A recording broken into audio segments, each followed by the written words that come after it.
El portal Elecciones en Sinaloa recibe a la candidata a diputada local por la vía plurinominal, Sandra Lara, con quien vamos a platicar acerca de esta campaña que está terminando y también acerca de la situación política del Estado. Muy buenas tardes, Sandra. Muy buenas tardes, encantada de estar contigo. Bueno, esta entrevista se realiza en los últimos días de la campaña electoral.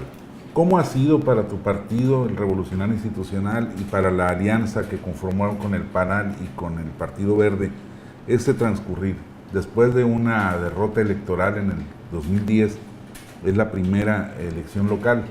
Claro, ya tienen el antecedente de haber ganado en la del 2012, pero bueno, en el ámbito local. ¿Cómo has sentido a tu partido? Bueno, ha sido sin duda una campaña llena de retos, de dificultades y también de fortalezas. Por un lado, como bien lo dices, porque es la primera campaña local a la que nos enfrentamos sin tener un gobernador compañero de partido. Pero por otro lado es también la primera campaña en la que después de muchos años tenemos a un compañero de partido en la presidencia de la República, lo cual nos ha dado una gran fortaleza porque en el 2012 nos permitió que el partido se posicionara como la mejor oferta política de Sinaloa, al haber ganado 6 de los 8 distritos electorales, y en los 2 que no los conseguimos fue por un asunto ahí de confusión del voto que se nos presentó, pero que nos permitió ratificar en las urnas que la sociedad sinaloense nos dio su voto de confianza. Eso ha hecho que esta elección sea también una elección interesante, de nuevo con 2 alianzas en la que mayoritariamente están concentrados los partidos políticos y en la que se nos han presentado dificultades, también hay que decirlo, en las elecciones, primero, donde cada vez son más competidas. Ya no hay elecciones fáciles, hay una competencia real en todos los municipios, en todos los distritos. Sin embargo, como partido nos sentimos muy fortalecidos, muy respaldados, además al tener en Enrique Peña Nieto el presidente de la República, y eso sin duda representa una gran fortaleza para nosotros. Ahora las cosas son distintas y hasta extrañas, porque usualmente a ustedes los acusaban de manejar los recursos públicos a favor de sus candidatos y ahora pues no están en manos de ustedes, ni siquiera los federales, porque ahí siguen los mismos funcionarios anteriores. Sin embargo, de todos modos ha habido señalamientos en ese sentido. Vino algún representante de Acción Nacional a decir que la gente de Cedesola que estaba moviendo los programas a favor de ustedes. No, bueno, pues eso es escupir para arriba, porque precisamente todas las instancias federales siguen ocupadas por funcionarios que pertenecen a Acción Nacional y no al PRI. Desde la llegada del presidente de la República ha sido muy respetuoso y no ha querido tomar decisiones que se presten a malinterpretaciones de cualquier injerencia del gobierno federal en los procesos electorales locales que se están viviendo en 14 estados de la República, de tal forma que no se han movido al personal de las delegaciones federales. Pero además no es nada que nos asuste. El Partido Acción Nacional particularmente está acostumbrado a ver la paja en el ojo ajeno únicamente, y lejos de que han sido infundados sus señalamientos de que se estén utilizando recursos federales a favor nuestro, están en sentido contrario ellos utilizando instancias estatales, incluso en algunos casos, y municipales a favor de sus candidatos. Y el caso más palpable de eso se está viviendo en Mazatlán precisamente. ¿Cómo? Bueno, tenemos un candidato a diputado de Acción Nacional, expresidente municipal, que tiene a su servicio, trabajando para su partido y para su campaña, todas las áreas del gobierno municipal, del ayuntamiento, a través del presidente sustituto que quedó en su lugar. Eso es algo que ha estado denunciando de manera constante el presidente del PRI en Mazatlán. Y se han detectado en algunos otros municipios que el Comité Estatal del PRI ha dado cuenta, donde programas federales se han estado queriendo utilizar a favor de los candidatos de Acción Nacional, cosa que hemos vivido ya en años anteriores también, porque admitiendo muchos errores que en el pasado cometió el PRI, que nos ocasionaron la derrota después de 70 años en el poder, todo eso que ellos criticaban, ellos lograron hacer un doctorado en apenas 12 años. Pero eso, la gente se da cuenta de eso, y es muy difícil que se pueda engañar a la gente se da cuenta, la gente lo percibe y también nos lo cobra, y nos lo cobra el día de la elección. Ahora, las perspectivas de tu partido, ¿cuáles son? ¿Cómo ves, por ejemplo, municipios como Mazatlán, que siempre han sido muy difíciles, de difícil acceso incluso para tu partido? Bueno, yo veo un factor muy importante en Mazatlán y que yo siempre he repetido y he sostenido que es un factor indispensable para la victoria electoral. En Mazatlán hay un ingrediente que no porque no lo hayamos visto en otros años, pero quizá lo vi tarde. Hoy veo en Mazatlán ánimo de triunfo en el partido, en nuestros candidatos, en nuestros simpatizantes, y creo que es el primer paso para el triunfo electoral, tener ánimo de triunfo.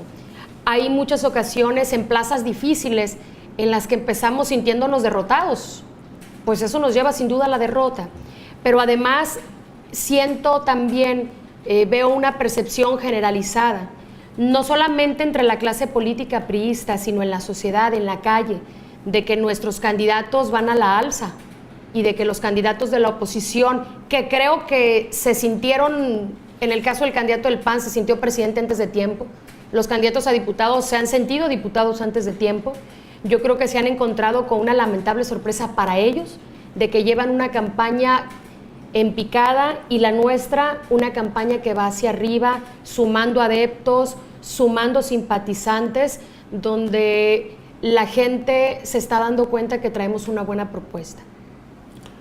Ahora, ha sido una campaña de propuestas porque últimamente se han destacado más los ataques, los señalamientos, las agresiones incluso. Bueno, es natural la guerra sucia en todas las campañas políticas de Sinaloa y del mundo, porque además estamos ya en la recta final y es cuando más se empieza a sentir precisamente esta confrontación. No hay que asustarnos de eso, lo más importante es que mientras se dé en la medida de lo posible, no transgreda el marco legal, hay que ver como natural mucha de la confrontación que se ha dado. Desde luego, mientras esta misma no tenga que ver con ataques físicos, con ataques verbales infundados, que ameriten otro tipo de denuncias, que en su oportunidad cuando se dan, se presentan las denuncias que corresponden, mientras no nos lleven a poner a la sociedad mazatleca en un ánimo de polarización, de rispidez, que nos lleve a otros estados de violencia, yo creo que es algo natural a lo que ya estamos acostumbrados. Y lo más importante que tiene que pasar en Mazatlán y en cualquier lugar, que una vez que pase el proceso electoral, los ánimos se deben de calmar inmediatamente y se tiene que sumar todo mundo a favor de Mazatlán y a favor de Sinaloa. Vamos a poner el escenario de que ya pasó la elección, independientemente de los resultados. ¿Cuál es el papel del PRI en esta parte del sexenio de Mario López Valdés? Yo creo que el papel del partido, como lo ha sido hasta ahora, es una actitud de compromiso y de responsabilidad que le abone al desarrollo del Estado. El partido, desde el Congreso del Estado, por mencionar algo muy concreto, siendo la posición mayoritaria la que tiene nuestro partido, ha tomado decisiones responsables que más allá de filias y de fobias, nuestros diputados estuvieron asumiendo decisiones a través de sus votos que contribuyeran al desarrollo de Sinaloa, aprobando los presupuestos solicitados, aprobando créditos incluso que han sido sumamente cuestionados, pero que también han sido necesarios en un momento dado, asumiendo decisiones que le abonen al Estado. Yo creo que la posición del PRI va a seguir siendo la misma, hacer todo lo necesario para construir un mejor futuro para Sinaloa, con este gobierno y con los gobiernos que haya. Lo ha hecho a nivel Estado y lo seguirá haciendo en los siguientes años. ¿No le ha restado esa disposición, capacidad de oposición? Bueno, evidentemente hay que recordar que para el PRI no está en su ADN ser oposición en este país. No fuimos una oposición contestataria en el gobierno federal cuando hace 12 años perdimos la presidencia de la República, pero además ser oposición en Sinaloa en las condiciones en las que lo fuimos desde el 2010 ha sido un asunto sumamente complejo, porque más que vernos muchos como un partido de oposición, nos vimos como un partido de la confusión, y en una confusión permanente en la que nos hemos mantenido 2, 3 años, y no sé si los que sigan también, tengo que admitirlo, porque perder contra un compañero de partido, nosotros no perdimos contra el PAN, no perdimos contra el PRD, eso hubiera sido más fácil, pero perder contra un compañero de partido que llevaba en su gabinete, en su equipo, a compañeros priistas que están en el gobierno, que se siguen y se han seguido asumiendo como priistas, ha sido sumamente difícil, ha sido un proceso muy complicado para el priismo, donde también tengo que decirlo que en este proceso particularmente se está dando un proceso de transición que a lo que se pretende es que nos sirva el 2013 para darle la vuelta a la página de la división del 2010. Es algo muy complicado porque el proceso interno, por mencionar algo que vivimos en el 98, se sigue recordando y seguimos mencionando quiénes fueron los millanistas y quiénes fueron los lauristas. Pensar que esta elección nos vaya a permitir hacer borrón y cuenta nueva de manera absoluta, lo veo también muy complicado, pero sí nos ha permitido que hagamos un poco a un lado la división del 2010 para ir todos con un solo propósito, que el PRI recupere los espacios perdidos y que eso nos permita sentar las bases para que en lo futuro recuperemos el gobierno del Estado para el PRI, porque hay algo que tenemos que admitir de manera categórica: no está el PRI en el gobierno del Estado actualmente. Es a lo que aspiramos, a recuperarlo.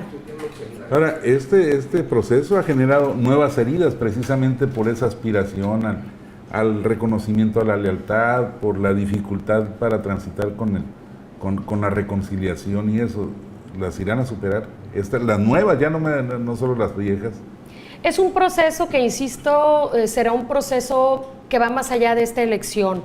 Sin embargo, creo que toda la amalgama, la composición que se hizo a partir de las candidaturas en todo el Estado, nos arrojaron un saldo menos negativo de lo que hubiésemos esperado. Porque en realidad muchas cosas se dijeron antes, se podrán decir todavía y sostener aún muchos columnistas y en muchas mesas de análisis, de que todo se le iba a entregar al gobernador, por decirlo. Y tú haces un análisis de las candidaturas en todo el Estado y eso está alejado de la realidad. La mayoría de los candidatos y candidatas son gente priista, gente que no se fue del partido en el 2010, que ha seguido con el partido.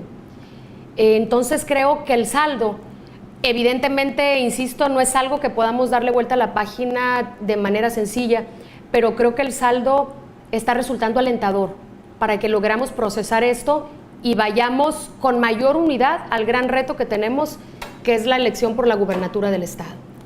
Y bueno, hay experiencias personales tuyas, por ejemplo, tú siempre pugnaste por ser candidata por la vía uninominal, todo mundo daba por hecho que lo ibas a hacer y no lo lograste por circunstancias de este mismo proceso. Tú lo vives, tu empaque personal, tu formación personal te permite pensar que vas a trascender esa situación, pero todos estarán en esta misma tesitura. Yo creo que tenemos que estarlo, para empezar, porque en las decisiones que tomó el partido a nivel central, no nos mandamos solos, simple y sencillamente porque somos un partido nacional, no estatal, aunque otros partidos presuman ser estatales, y esa sea su fortaleza. Para nosotros es una fortaleza tener un gran partido que nos respalde, como es el Revolucionario Institucional. Pero si una muestra clara nos dio el Comité Ejecutivo Nacional del PRI en este proceso, en la designación de las candidaturas, es que el partido buscará en todo momento, como lo hizo en este proceso, los equilibrios políticos. Y precisamente con el antecedente personal de que aun cuando no se me permitió, por la circunstancia que tú quieras, ser candidata de mayoría, el CEN dijo: la gente leal del partido que se ha sostenido, que ha trabajado y que asumió su rol de oposición a partir de la derrota del 2010, no puede ser que la mandemos a su casa. No solamente lo hizo conmigo, lo hizo con otros cuadros del partido. Esa es una muestra de que en el PRI hay respeto a la militancia, hay respeto a su base y hay respeto a la lealtad y a la fidelidad de quienes nos hemos sostenido con el partido. Eso en lo futuro tiene que verse reflejado también en las decisiones que el comité esté tomando. Yo creo que la gran lección que nos deja este proceso es que en el PRI el jefe político al que todos nos tenemos que atener es al PRI. El PRI lleva la cuenta de lo que hacemos, decimos y cómo actuamos todos los militantes. Y esa cuenta, para bien o para mal, en algún momento nos la cobra. Nos la cobra el partido y nos la cobra la militancia. Y esa es la mejor evaluación que podemos tener. Pues suena como a Big Brother, así como a poder omnímodo. No, bueno, es que estamos bajo el escrutinio público. a través de todos los medios de comunicación, hoy con las nuevas tecnologías y la globalización, podemos tener una carrera exitosa y por una imprudencia o por una tontería o por lo que tú quieras, se cae de un día a otro una carrera política, y si no, pregúntenle a Felton, que tendrá que pagar y asumir los costos de las calumnias y las injurias que le propinó a Irma Tirado a través de su padre hace algunos días. Y eso es gracias al poder que tienen hoy las nuevas tecnologías. Es lo mismo que nos sucede a todos los políticos hoy. No hay manera de que ocultemos lo que hacemos, lo que decimos, cómo lo hacemos.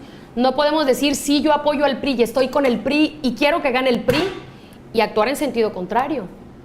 Porque todos lo sabemos y todo se sabe hoy en día. Hablabas de recuperar el gobierno del Estado. El PRI, con un nuevo presidente priista, con un fortalecimiento en esas vías de la dirigencia nacional, pues tendrá que recurrir a la orientación nacional para la elección o a las reglas nacionales, contra lo que ocurrió en las últimas dos oportunidades en que fueron decisiones meramente locales. ¿Están preparados para ese regreso? ¿Implica pérdida de libertades? No, yo creo que lo que implica es un gran esfuerzo para construir consensos. Estas dos últimas elecciones estatales, como bien lo mencionas, se dio en un hecho y en una circunstancia muy distinta, donde no teníamos un jefe político nacional que de alguna manera tuviera la capacidad de aglutinarnos en torno a una figura política específica. Hoy la tenemos. Y en los hechos, no porque el presidente de la República vaya a tener una injerencia directa en los procesos. Es una voz, y no es cualquier voz, pero sobre todo creo que la presidencia de la República hoy nos va a dar una gran fortaleza. Insisto, no por su injerencia en el partido, sino por la fortaleza que representa que el presidente haga bien su trabajo, como lo está haciendo hasta ahora. El presidente de la República está haciendo un trabajo y ha logrado avances significativos que en 12 años no se lograron porque se detuvo el desarrollo y los acuerdos de este país. Yo creo que estamos preparados para eso, porque lo que tenemos claro es que si logramos recuperar la presidencia de la República después de 12 años, no hay ninguna razón para que con mucha responsabilidad, con compromiso y con altura de miras, logremos recuperar también la gubernatura del estado de Sinaloa. Ahora, una de las críticas que se hacía o de las advertencias que se hacía era la reinstauración del priismo tradicional. ¿Se va a concretar esto? ¿Van a volver a ser los que eran antes? Yo creo que es imposible hablar de una restauración del sistema político que existió en el pasado, porque México ya cambió. Aquí no se trata de pensar si el PRI está dispuesto a cambiar o no ahora en la presidencia de la República. Es impensable e imposible que vuelva a existir un sistema autoritario con todos los defectos que existió en el pasado, porque México ya no es el mismo, la sociedad es otra, la gente es otra, hoy en día exigimos otras cosas. El propio partido es mucho más demandante de sus propios actores políticos. Hoy el partido no le solapa la corrupción a sus militantes ni a sus cuadros políticos, por más distinguidos que sean o que hayan sido. Hoy el partido no está cobijando las actitudes alejadas del bienestar social de ninguna manera en ningún estado de la República. Y eso se ha dado porque la sociedad es otra. Yo creo que el partido está actuando con toda la responsabilidad y atendiendo las nuevas necesidades de nuestro país. Entonces, ¿no les cuesta, por ejemplo, el caso Granier? No, bueno, claro que nos cuesta, pero nos cuesta mucho más que existiendo asuntos que, como esperamos que suceda, en el caso de Granier y en cualquier otro, donde hay asuntos evidentes de actos de corrupción y de mal uso del poder, nos cuesta más que nos salgan a la luz pública que saliendo, porque aún siendo miembro de nuestro partido, si tiene que atender dentro del marco jurídico alguna responsabilidad de tipo penal o administrativo, pues la tendrá que asumir. Y el partido ha sido respetuoso de esto. Nos cuesta al PRI, sí nos cuesta sobre todo a la política y a los políticos, y le cuesta a la sociedad, porque detrás de cada acto de corrupción hay una pérdida social importante, hay una pérdida en la credibilidad de los políticos y de las instituciones democráticas también existentes en nuestro país. Sandra, dada tu posición en la lista de candidatos, es inminente que serás diputada. Como legisladora, ¿vas a pugnar por el castigo a los malos funcionarios, a quienes incurran en actos de corrupción, sean de tu partido o no sean de tu partido? Porque luego se dan los acuerdos y uno dice, no, pues se arreglaron en lo oscurito. No, por supuesto. Insisto en una cosa y es una convicción personal, pero además es un compromiso partidista también. No podemos actuar con irresponsabilidad. Tenemos que mandarle mensajes claros a la sociedad de que no vamos a dar cabida a la corrupción, ni a las prácticas autoritarias, ni a ninguna decisión de gobierno en cualquiera de sus niveles que vaya en contra de lo que le conviene a la sociedad y de lo que le conviene a la gente. Si eso incluye denunciar, señalar, cuestionar la actuación de gobiernos que correspondan a nuestro propio partido, lo tendremos que hacer como lo hemos hecho hasta ahora. Y si incluyen de los partidos contrarios, también lo tendremos que hacer. Y en eso el Congreso tendrá que ser muy responsable. Ahora, ahí van a tener una especie de freno, porque también podría ser interpretada como revanchismo, cuando se trate de casos del gobierno actual. Bueno, puede ser interpretada como eso y como muchas otras cosas, pero yo creo que en cada decisión que tomamos los políticos y las políticas, tenemos que asumir también las consecuencias de eso. Y hay ocasiones que por tomar decisiones justas se pagan costos políticos y sociales muy altos, pero se tienen que asumir. A veces a nadie le gusta hacer el trabajo duro y a nadie le gusta hacer el trabajo que parece sucio, cuando no lo es y cuando son cosas que a largo plazo representan un beneficio social importante. El PRI se tiene que ir acostumbrando a que tenemos que tomar decisiones duras, a pesar de que representen costos políticos altos, pero lo tenemos que hacer porque debemos actuar con toda responsabilidad y compromiso por Sinaloa y por México. Hace rato mencionabas el caso de Felton con unas acciones de campaña que no fueron bien vistas en términos generales, pero que generaron una reacción muy particular, un grupo de mujeres que se dejó de venir, pero en bola, casi multitudinariamente.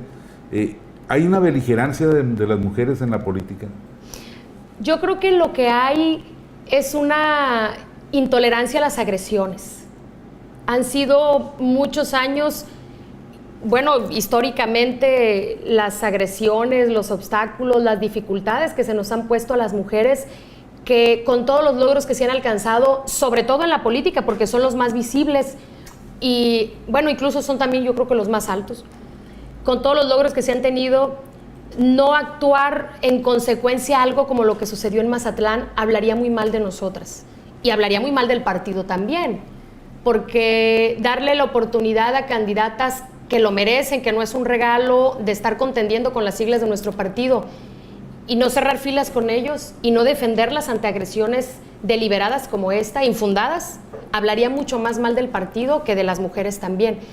Pero esta reacción la generó de manera natural, además, porque hechos como los que sucedieron aquí con Felton, con una acusación como la que hizo, no los podemos permitir, ni en el caso de una mujer, ni en la política, en cualquier caso. En este caso es un asunto que cobró mayor relevancia, pero además siento, y tú estás aquí, no sé si tendrás otra opinión, que no es algo que haya generado una reacción en contra solamente de las mujeres del PRI.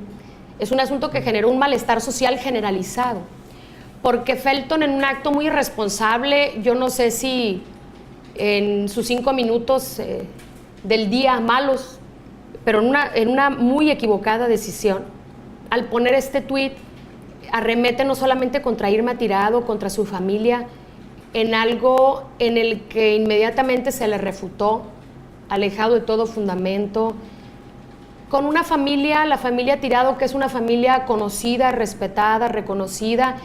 A Irma Tirado la podrán acusar de muchas cosas, porque como ser humano debe tener muchos defectos, igual que los tenemos tú y yo, pero acusar a alguien de vínculos con el narcotráfico, eso le tiene que costar a Carlos Felton, le tiene que costar, porque hay cosas como esa que no se pueden ocultar. La honestidad de la gente no se puede ocultar, como tampoco puedes ocultar cuando tienes otro tipo de relaciones. Irma Tirado es una mujer de trabajo, producto del esfuerzo de una familia respetada y respetable, que le está ofreciendo una buena propuesta a Mazatlán. Y por eso estamos pugnando para que ella gane, no solamente por ser mujer. Pero también había habido una insurrección femenina, por ejemplo, para exigirle al Congreso nuevos términos de la equidad de género. Por eso te hablaba de una insurgencia de las mujeres. Porque ahí evidentemente estuvieron de todos los partidos, no alcanzaron lo que se proponían porque todavía hubo resistencias Todavía que triunfaron. Pero bueno, sí hay entonces una movilización Sí. de la mujer. Sí, hay un hecho que nos ha unido a las mujeres de todos los partidos políticos, aunque debo decir que ha sido el PRI el gran impulsor de estos avances en materia de las cuotas de género de manera particular. Tan solo en el caso de Sinaloa, la famosa cuota del 60-40 fue una propuesta del PRI que salió adelante por las mujeres del PRI, por los diputados y las diputadas del PRI. Pero es un tema que sí nos ha sumado a todas las mujeres de todos los partidos políticos. Y no significa que lo que se ha hecho hasta ahora sea suficiente. Ayer me preguntaban precisamente en un programa de radio que por qué si las mujeres teníamos capacidad, trabajo, esfuerzo, méritos, etcétera, teníamos que recurrir a las cuotas para tener espacios. Y yo lo contesté con una pregunta. Y le dije, yo te pregunto más bien, si no existiera la cuota del 60-40, ¿tú crees que tendríamos 2 de 3 candidaturas para mujeres en Mazatlán? ¿O tendríamos el 40% de candidaturas en los cabildos de todo el estado y en las diputaciones, etcétera? La respuesta es no, porque de manera cultural, inconsciente o consciente, como me lo quieran poner, la realidad es que si no es por la cuota no se nos han abierto los espacios como se debiera. Entonces, hay una insurrección, sí la hay en todo el país y va a continuar. Y el siguiente paso va a ser que la cuota sea del 50-50, para que hablemos no solamente de equidad, sino de igualdad en términos de oportunidades políticas. Pero además, no solamente las mujeres tenemos que buscar que estos avances se vean reflejados solamente para llegar al poder. Queremos llegar al poder en todos los estratos y en los ámbitos legislativo y ejecutivo, porque desde ahí tenemos que impulsar grandes reformas y grandes programas para beneficio de las mujeres. Mira, tú revisa, en los partidos políticos se han dado grandes avances como estos, pero tú vete a los espacios de la iniciativa privada y revisa cuántas mujeres están en cargos, por ejemplo, al frente de las cámaras empresariales o están en las principales gerencias de las grandes empresas de este país. Son mínimos. ¿Por qué? Porque las puertas no se abren de manera natural. Y vamos a seguir en esa lucha. Vamos a seguir esa lucha para que los avances se reflejen en todos los sectores sociales, no solamente en el ámbito político. Entonces que se agarren los misóginos como Helio, como Heriberto, claro, como todos estos. Todos. Que se agarren los misóginos y cuiden sus palabras y cuiden sus tweets. Porque un tweet no es una cosa menor. Muy bien, pues muchas gracias, Sandra. No, hombre, gracias a ti, encantada de estar contigo. Gracias. El portal Elecciones en Sinaloa recibe a la candidata a diputada local por la vía plurinominal, Sandra Lara, con quien vamos a platicar acerca de esta campaña que está terminando y también acerca de la situación política del Estado. Muy buenas tardes, Sandra. Muy buenas tardes, encantada de estar contigo. Bueno, esta entrevista se realiza en los últimos días de la campaña electoral. ¿Cómo ha sido para tu partido, el Revolucionario Institucional, y para la alianza que conformaron con el PANAL y con el Partido Verde, este transcurrir? Después de una derrota electoral en el 2010, es la primera elección local. Claro, ya tienen el antecedente de haber ganado en la del 2012, pero bueno, en el ámbito local. ¿Cómo has sentido a tu partido? Bueno, ha sido sin duda una campaña llena de retos, de dificultades y también de fortalezas. Por un lado, como bien lo dices, porque es la primera campaña local a la que nos enfrentamos sin tener un gobernador compañero de partido. Pero por otro lado, es también la primera campaña en la que después de muchos años tenemos a un compañero de partido en la presidencia de la República, lo cual nos ha dado una gran fortaleza porque en el 2012 nos permitió que el partido se posicionara como la mejor oferta política de Sinaloa. Al haber ganado 6 de los 8 distritos electorales, nos sentimos muy fortalecidos, muy respaldados, además al tener en Enrique Peña Nieto el presidente de la República, y eso sin duda representa una gran fortaleza para nosotros. Ahora las cosas son distintas y hasta extrañas, porque usualmente a ustedes los acusaban de manejar los recursos públicos a favor de sus candidatos y ahora pues no están en manos de ustedes, ni siquiera los federales, porque ahí siguen los mismos funcionarios anteriores. Sin embargo, de todos modos ha habido señalamientos en ese sentido. Vino algún representante de Acción Nacional a decir que la gente de Cerezola que estaba moviendo los programas a favor de ustedes. No, bueno, pues eso es escupir para arriba, porque precisamente todas las instancias federales siguen ocupadas por funcionarios que pertenecen a Acción Nacional y no al PRI. Desde la llegada del presidente de la República ha sido muy respetuoso y no ha querido tomar decisiones que se presten a malinterpretaciones de cualquier injerencia del gobierno federal en los procesos electorales locales que se están viviendo en 14 estados de la República, de tal forma que no se han movido al personal de las delegaciones federales. Pero además no es nada que nos asuste. El Partido Acción Nacional particularmente está acostumbrado a ver la paja en el ojo ajeno únicamente. Y en los dos que no los conseguimos fue por un asunto ahí de confusión del voto que se nos presentó, pero que nos permitió ratificar en las urnas que la sociedad sinaloense nos dio su voto de confianza. Eso ha hecho que esta elección sea también una elección interesante, de nuevo con dos alianzas en la que mayoritariamente están concentrados los partidos políticos y en la que se nos han presentado dificultades, también hay que decirlo, en las elecciones, primero, donde cada vez son más competidas. Ya no hay elecciones fáciles, hay una competencia real en todos los municipios, en todos los distritos. Sin embargo, como partido